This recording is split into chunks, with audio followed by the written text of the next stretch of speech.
Hello, today we're going to go over how to change a JPG or PNG from maybe it's a gray to your brand colors. So I have this brand color palette open. I'm going to select it. I'm going to grab out that code there just so you can see. I'm going to add a new layer and go to File, Fill. It's going to say, do I want to fill it with the color? I'm going to. Uh-oh, it's covered up the whole thing. We're going to change the blending mode from normal to color. Perfect, except not so perfect because we can see that this purple shade is different from the swatch color. And it doesn't make a difference where it is. This purple stays the same. So let's select our main picture. If it's not rasterized, go ahead and do that.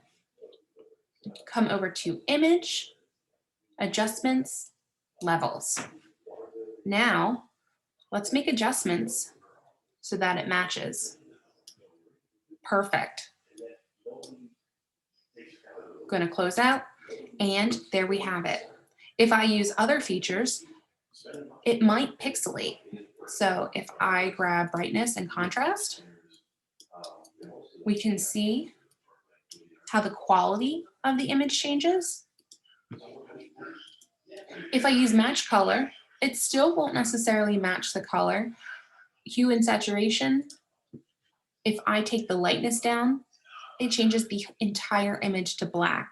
And that's because the program is recognizing the entire artboard as a picture instead of just your icons. So this is what you would do.